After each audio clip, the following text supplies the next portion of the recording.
प्रखर प्रज्ञा सजल श्रद्धा चैनल में आप सभी का स्वागत है। सभी को प्रणाम। परम पूज्य गुरुदेव एवं परम वंदनीय माता जी के चरणों में कोटि कोटि नमन वंदन करते हुए हमारा आज का विषय प्रारंभ करते हैं।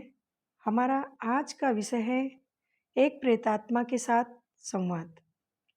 84 लाख योनियों में एक योनि भूत प्रेतों की मानी जाती है। कहते हैं कि मृत्यु के बाद जीवात्मा को अपने जीवन में किए गए कर्मों के अनुसार भूत प्रेत की योनि प्राप्त होती है और नया जीवन यानी पुनर्जन्म होने से पूर्व उसे भूत प्रेत की योनि में ही भटकना पड़ता है। भूत प्रेतों की कहानियाँ रोचक भी होती हैं और रहस्यमयी भी। अब तो विज्ञान भी अदृश्य तत्वों के अस्तित्व को स्वीकारने लगा है। क्या भूत प्रेतों को देखा जा सकता है? क्या उनसे कोई मनुष्य संवाद कर सकता है? वे कहाँ और कैसे रहते हैं? वे क्या और कैसे खाते हैं? वे कैसे भ्रमण करते हैं? आदि प्रश्नों के उत्तर जानने की जिज्ञासा हर किसी के मन में होती है। यहाँ एक ऐसी ही कहानी का उल्लेख किया जा रहा है जिसमें उपरोक्त प्रश्नों के उत्तर हमें मिलते हैं और हमें अचंभित भी करते हैं। स्थूल शरीर की समाप्ति के बाद जीवात्मा को यदि प्रेत योनि प्राप्त होती है तो उसे वायु शरीर में अथवा अशरीरी अवस्था में ही रहना पड़ता है। वर्षों पूर्व की एक घटना है। एक व्यक्ति को महाराष्ट्र में भ्रमण के दौरान एक बार सोलापुर के पास एक गांव में ठहरना पड़ा। एक रात वहां का एक किसान उसे अपने खेत में ले गया। वहां गुड़ बनाने के लिए गन्ने की पेराई की जाती थी। वह व्यक्ति रात में वहीं रुक गया, पर रात में गन्ने की पेराई कराने वाले यंत्र की लगातार आवाज़ें आने से उसे नींद नहीं आ रही थी। तब उसने उस किसान से पूछकर वहां से आधे मील की दूरी पर स्थित दूसरे खेत में जाकर सोने का निर्णय किया और वहां जाकर एक अनुकूल जगह पर बिछौना बिछाकर वह सो गया। सुबह जल्दी उठने की आदत के कारण वह 3 बजे उठ गया। वह अपनी दिनचर्या के अनुसार ध्यान में बैठने की तैयारी कर रहा था कि तभी उसे अपने आसपास किसी अन्य की उपस्थिति का आभास हुआ। नजर उठाकर देखा तो उसके समक्ष एक रुपहली रेखा से बनी मानव आकृति दिखाई पड़ रही थी। वह मानवीय आकृति उससे 10 फुट की दूरी पर थी और जमीन से लगभग 3 फुट ऊपर हवा में स्थिर थी। नित्य भजन, भगवत स्मरण, ध्यान आदि के प्रभाव से वह व्यक्ति आत्मबल संपन्न था और इसी के कारण वह उस आकृति को देखकर घबराया नहीं, डरा नहीं, बल्कि उस आकृति के साथ संवाद करने को उत्सुक हुआ। उसकी नज़र उसी आकृति पर स्थिर थी कि तभी उस प्रेतात्मा ने उससे कहा, मित्र सुप्रभातम। उस व्यक्ति ने भी प्रत्युत्तर में उस प्रेतात्मा का उसी तरह से अभिवादन किया। फिर वह प्रेतात्मा धारा प्रवाह अंग्रेजी में उस व्यक्ति के साथ बातें करने लगी। उस प्रेतात्मा की आवाज़ कठोर और पुरुष जैसी लग रही थी। तभी उस व्यक्ति ने प्रेतात्मा से पूछा, आपने किस हेतु प्रेरित होकर मेरे समक्ष प्रकट होने का सोचा? मनुष्य की संगति से प्रेम होने के कारण उस प्रेतात्मा ने उत्तर दिया।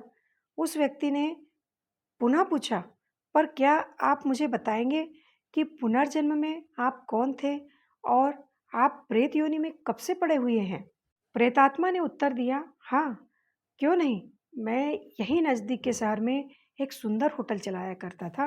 मैं काफ़ी शिक्षित था। मैं उन भाग्यशाली प्रेतात्माओं में से एक हूँ जिन्हें अपने भूतकाल का ज्ञान है। मेरा शरीर 8 वर्ष पूर्व ही नष्ट हो गया था। व्यक्ति ने फिर पूछा, क्या मृत्यु से पूर्व भी आपको भूतकाल का ज्ञान था? प्रेतात्मा ने कहा, नहीं, मेरे स्थूल शरीर के नष्ट होने के बाद ही मुझ में वह शक्ति आई। व्यक्ति ने प्रश्न किया, आप भूतकाल में कितनी दूर तक का देख सकते थे? प्रेतात्मा ने उत्तर दिया, मुझे मेरे 5 पूर्व जन्मों का ज्ञान है। व्यक्ति ने पूछा, क्या आप दूसरों के भूतकाल को ज्ञात करने की शक्ति रखते हैं? प्रेतात्मा ने बताया, नहीं, पर हाँ, कभी कभी ऐसी जानकारियां भी मुझ में उद्दीप्त हो जाती हैं। व्यक्ति ने प्रश्न किया, आपने अपनी मृत्यु के बाद किस प्रकार की परिवर्तन को अनुभव किया? प्रेतात्मा ने बताया, अपने स्थूल शरीर के संबंध का क्षय और परिणाम स्वरूप मैंने पार्थिव चीज़ों का उपयोग या उपभोग करने की आसक्ति महसूस की। व्यक्ति ने प्रश्न किया, आप जैसे भूत प्रेत कहाँ रहते हैं? हमारे शरीर हवा में होते हैं, इसीलिए हमें किसी खास जगह पर रहना जरूरी नहीं होता। लेकिन हमारी पूर्व आदतों के कारण हम वृक्षों, मंदिरों, तालाबों, कब्रों, शमशानों, गिरजाघरों, किलों, गुफाओं, ऊंची पहाड़ियों और सुनसान स्थानों और वनों आदि में घूमते रहते हैं। प्रेतात्मा ने आगे कहा, कभी-कभी हम मनुष्य अथवा पशुओं के शरीर में प्रवेश करके भी रहते हैं। कई उच्च कोटि की प्रेतात्माएं स्वर्गीय और उच्च लोकों में भी रहा करती हैं। आप मनुष्य या पशु के शरीर में क्या और कब रहना पसंद करते हैं? उस व्यक्ति ने प्रश्न किया। प्रेतात्मा ने कहा, जिनको पृथ्वी की ओर खिंचाव लगाव होता है, जिनकी सांसारिक वासनाएं बहुत ज्यादा प्रबल होती है और वे उस सुसुप्त वासनाओं की तृप्ति करना चाहते हैं, तब ऐसी प्रेतात्माएं जीवित मानव शरीर या पशु के शरीर में प्रवेश कर जाते हैं। ज्यादातर जिनको वे भूतकाल अर्थात अपने पूर्व जन्म में चाहती थी, वे उनके शरीर में प्रविष्ट होना पसंद करती हैं।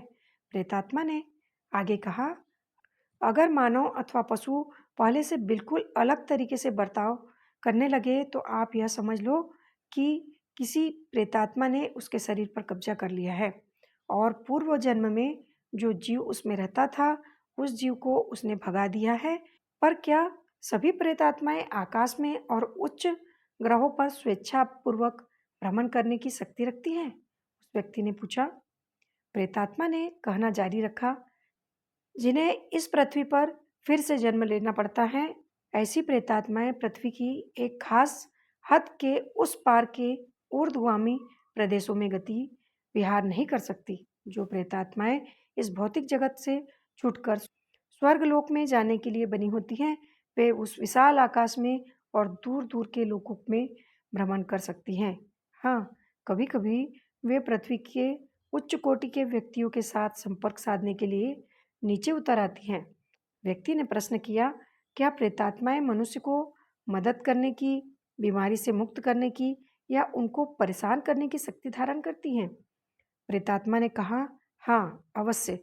हमारे शरीर सूक्ष्म हवा में होते हैं, इसीलिए हम अशरीरी होते हुए भी शरीरधारी प्राणियों की भलाई अथवा बुराई में ज़्यादा स्वतंत्र होते हैं और वह कार्य हम ज़्यादा तेजी से अथवा सुगमता से कर सकते हैं।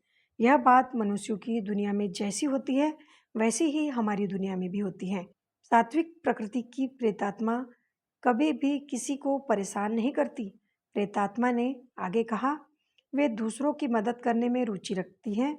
वे सत्व प्रधान मनुष्य का साहचर्य करने की भी इच्छा रखते हैं, जिससे उन्हें प्रेत योनि से मुक्त होने में मदद मिले। ऐसे स्थलों की मुलाकात अथवा भ्रमण करने की लालसा रखते हैं जहाँ का वातावरण ऊर्ध्वगामी और प्रेरक हो। मैं एक ऐसी ही सात्विक प्रेतात्मा के बारे में आपको बताता हूँ। प्रेतात्मा ने बताया, एक समय पर भगवान शंकर के मंदिर में गाए जाते स्रोत स्तवन को सुनकर एक सात्विक प्रेतात्मा आकर्षित होकर उस मंदिर में गई। उसने खुश होकर शिवलिंग पर चढ़ाई हुई फूलमाला को उस स्रोत के गायक भक्त के गले में पहना दिया। वहां मौजूद लोगों को इससे बहुत आश्चर्य हुआ, लेकिन उस दिन से ही उस गायक भक्त और शिवालय की लोकप्रियता में अभूतपूर्व बढ़ोतरी हो गई।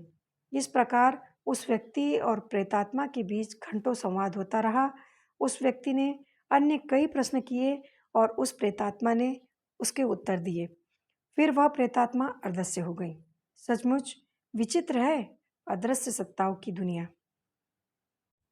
हमारा आज का विषय यहीं समाप्त होता है। अगर आपको हमारा ऑडियो अच्छा लगा हो तो लाइक और कमेंट कीजिए तथा अपनों से शेयर कीजिए और हमारे चैनल को सब्सक्राइब कीजिए ताकि हमारी नोटिफिकेशन सबसे पहले आप तक पहुंच सके। धन्यवाद।